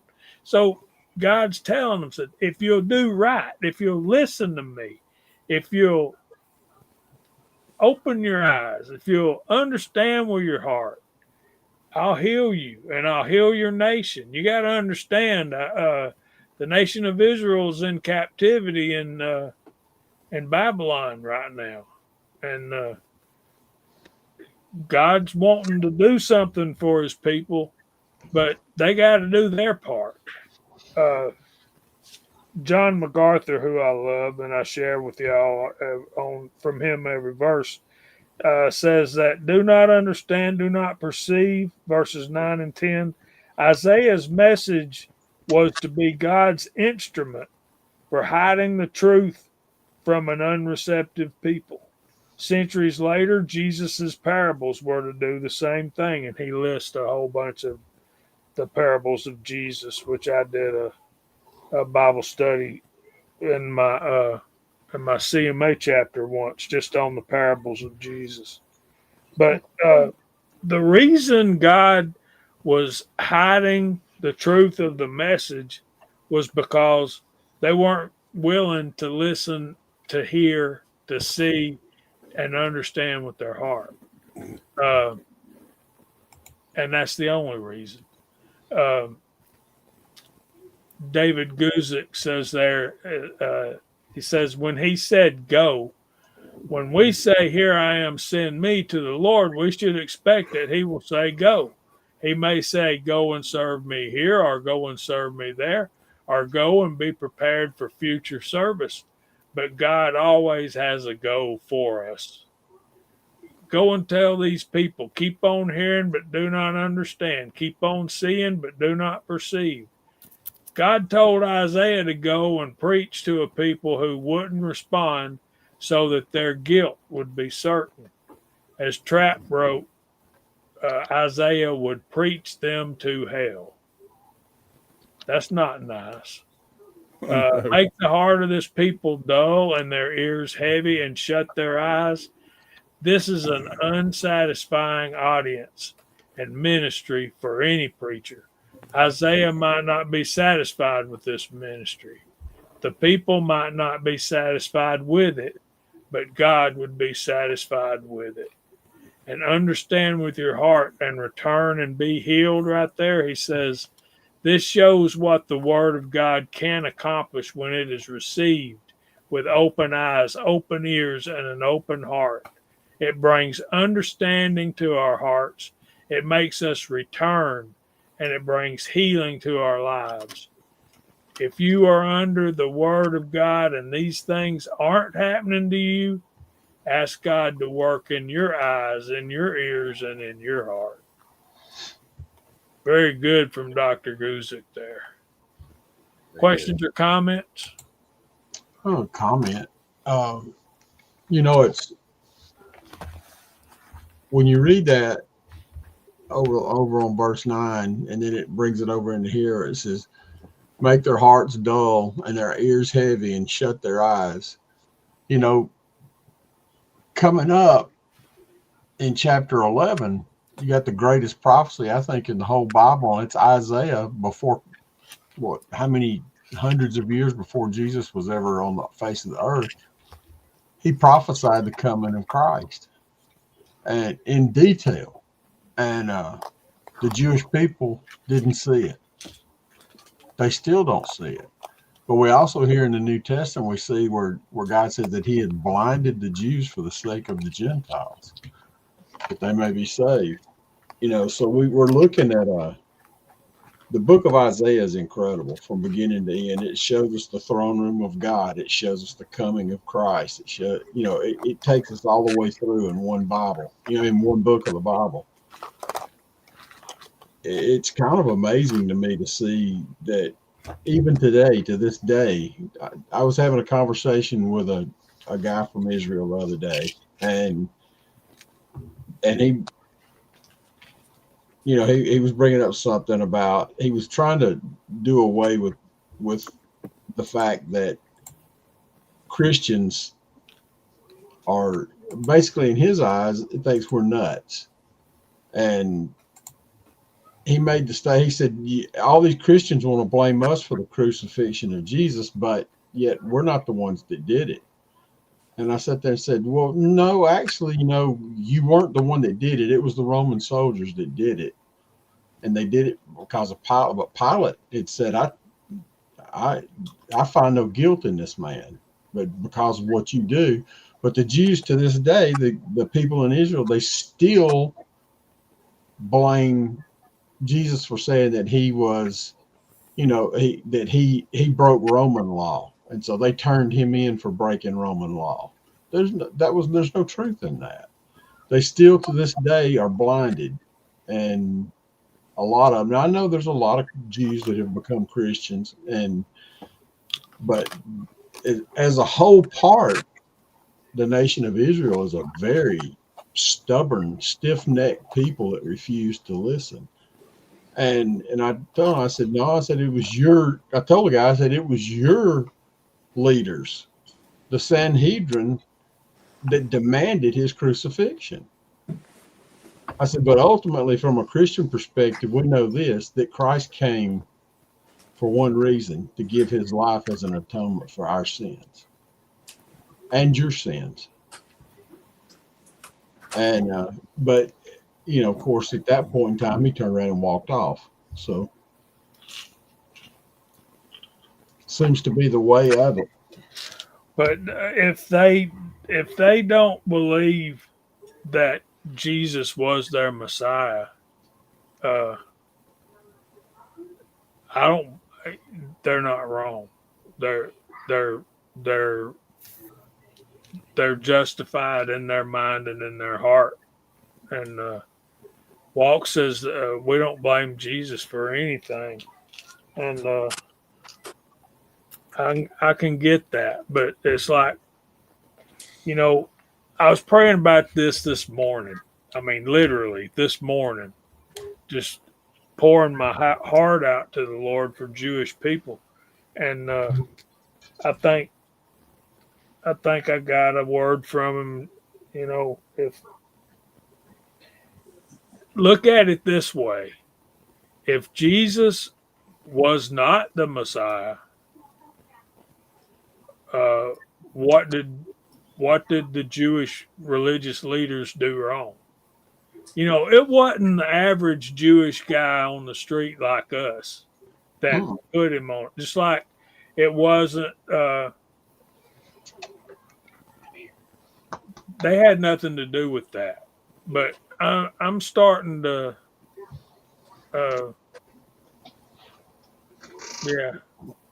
I'm starting to see things different. And Walks has helped me with that too.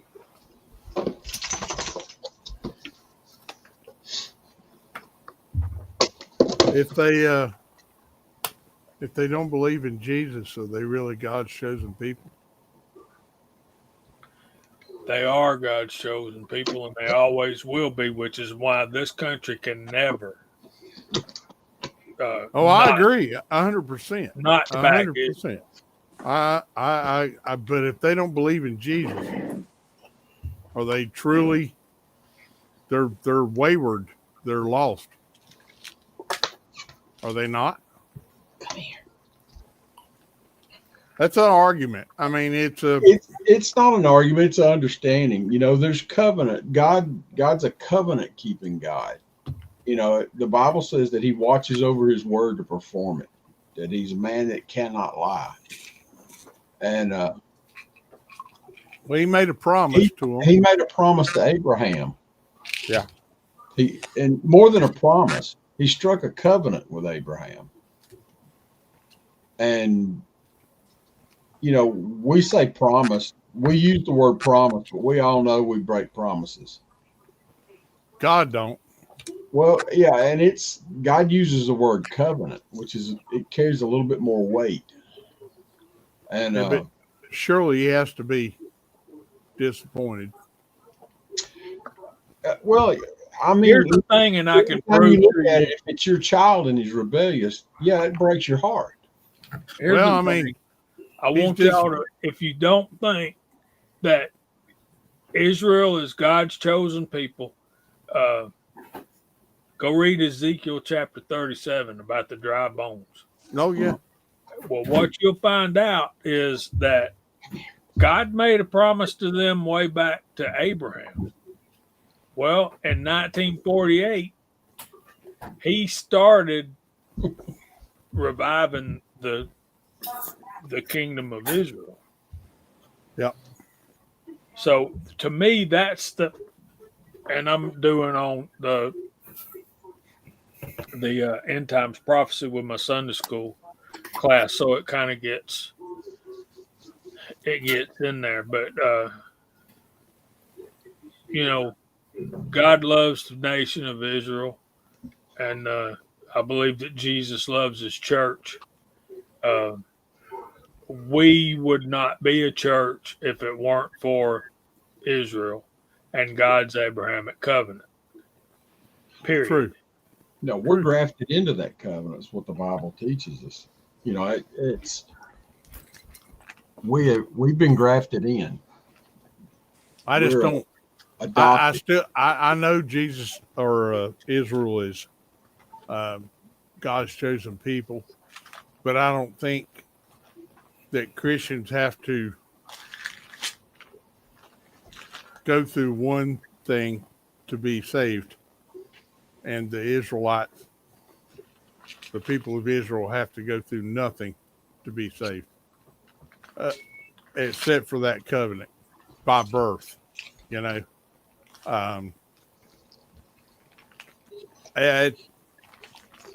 it's complicated. It's complicated. Yeah, well, we'll talk about this. We'll talk about this in the back chat afterwards if y'all want to. But Well, Jamie, well, that's it's why you all bring this stuff up, don't you? So we can discuss, right? yeah, we're running out of time, and we got to make room for Chad and them. But True that. True that. I got to ask Christian a question real quick. Is that a giant schnauzer, Christian? What's that? Is that a giant schnauzer? It is. Yeah, she's due for her haircut, but yeah. Yeah. No, I was gonna say this is mine. Oh yeah. Wow. they look Not just too alike. not Hey, too many baby. people have giant schnauzers. Nope. Yeah, they're do you got just one or you got two or Now I got one right now. I'm looking for a male. Oh, okay. she's a He's baby sick, doll. so I'm not getting into it for puppies. I just want a male. Good Yeah. night, Mark. Yeah, I kind of wish we had a second one because she's before next month and she's quite attached to us. It almost be nice for her to have a friend. The cats are not such good friends to her. But is your stay in the house? She does, yeah. Yeah. When you get two, that's when you got a problem. When they start playing, is yours long tailed or short tailed? Well, she's been docked. Her tail's been docked. So Yeah, you definitely don't want two with long tails because you won't have anything on a coffee table anywhere in your house. oh, I know. Like We a got a male Labrador. cat. Yep. Preach on it, We- brother. I got two German Shepherds. Yeah. All there right, you go. boys, we got to make room for Chad. Let's go through the room and tell everybody. Christian, man, thanks for being here this evening. We enjoyed Oh, thanks it. for having me. No, this has been Good awesome. to see you, Yeah, Christian. yeah, it's Anytime been you a want- while. Anytime you want to join us, let us know. I appreciate it. You got any videos of what you got coming up this week? Oh, well, I got that new loophole scope, so I'll have a video kind of looking at that, and the rings I decided to use. And yeah, I got actually I'm doing a video on that 6.5 Creedmoor that you shot a while back. So it's been a long time since I've done any content on that, so I plan on that here in the next few weeks. I did start a kind of a second YouTube channel though, kind of to offload my automotive and some of my other like non-firearm type stuff. So I've been playing around with that some, but yeah, I'm you know hoping to get the range this weekend to do a little bit of shooting on that 6.5 PRC and that Ruger S-FAR 308 that I got. I got to take both those out and get them kind of dialed in for deer season. And I'm trying to use the Ruger S-FAR 308 to take a deer in Kentucky. That's my plan. But yeah, but that's all I got going on at the moment. Well, Ken, thanks for being here. Kyle, you want to go I next? appreciate it. Sure. Thanks again to everybody in the side chat. It was nice cutting up with y'all, and y'all are the reason that we do this every week. Y'all keep coming. We'll keep doing what we're doing. Appreciate everybody. I've got a whole lot of getting close to 30-06 in my future, and hopefully it's going to start tomorrow. I don't understand that, Brian. I don't understand. I don't understand. I know I've reloaded 30-06 with those dies. I don't know why it's marked that, but I'm just saying the heck with it. I ordered a new set of dies. I can almost guarantee you have not loaded 30-06 with that die. Well, I know I've loaded 30-06, and the other die in the set says 30-06. I don't know. I'm not even. That's why I'm not even messing with it. I'm starting Kyle's over. invented a new Wildcat. Yes, I have. Yes, I saw a new one. I saw a new one across my email. It was a 7.6 Creedmoor. The latest craze. I like the 6506. 7.6 Creedmoor. Yeah. But Not the anyway, same as the one that was invented in 1951. I didn't do it. Right. Not the It's same. totally different. Yeah. Totally different than the 308. Yes. I didn't do it. I didn't do it. Although I do load for both. All right. Let's keep moving. What about you, Rebel? What you got coming up? Just loading hunting season. I think before the chat, there was a big buck sighting near me, like 400 yards from me. And There's one right there. There's one right there.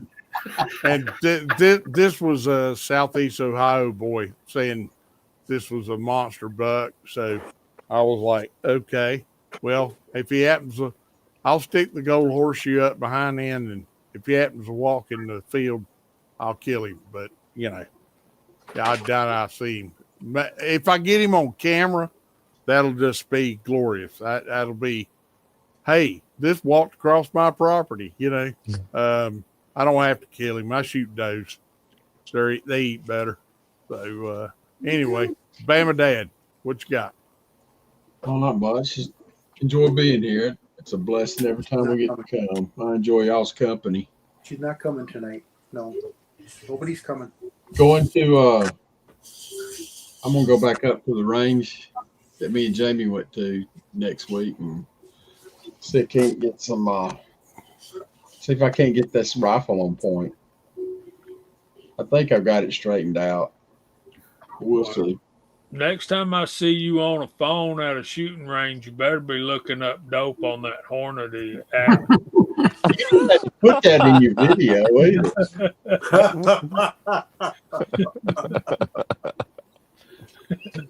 Anyway, man, what a fun time. Hey, I was looking up dope. I was looking at a picture of myself on my phone, and that it said dope right over my head. Yeah, that was not a fun day for me anyway. It was fun being with you guys, but I didn't have fun with the new rifle. Well, we'll go back soon. 6, what you got coming up, man? I got a wide cutter Wednesday coming up. Wednesday. I'm gonna go in the morning and shoot my 30 caliber that I just finished rebuilding. I should be hunting in the morning, but unfortunate circumstances, I got lucky to be here with y'all. So that's about it for me. I ain't got nothing else going on. I wasn't planning on anything, so. Well, we're glad you're here, brother. Thanks for being here. We appreciate you. Mr. CW. I got another couple of videos scheduled to release. I think Monday and Thursday. I don't know if I've got one on Wednesday this week or not, but a couple more videos coming out. I got a range trip scheduled for next week, possibly one on Sunday. We'll see what happens. We're all set up for deer hunting. Deer hunting starts here the third week in November. Landowner opens tomorrow morning. So it's getting a fun time of year. You know, I didn't have a single kid here tonight, which kind of surprised me. But it was the same last year. We didn't have any kids at all last year either. So, and it's windy outside like crazy. We never have any kids. Times. Yeah, but you're a little more. You know, yeah, I know. than I am. But I got some good stuff planned. I got a new barrel for my 1022 in today. I did a video on that. That's going to be coming out shortly. It was cheaper to buy a new barrel than it was to thread the one I had. There was nothing wrong with the one that was on there, just didn't have any threads on it. So I'll probably pedal that one and get back half the money I spent on the new one and be that much cheaper into the new one.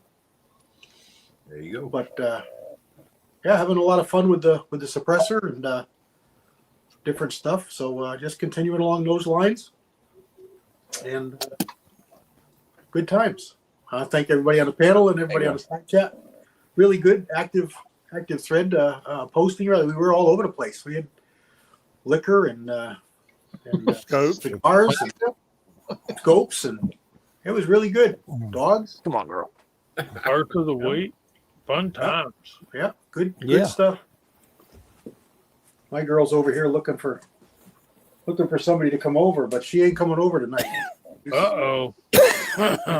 So let's wrap this up and get out of here. I finished the video and posted it yesterday. I hope y'all go over and watch it on JH586.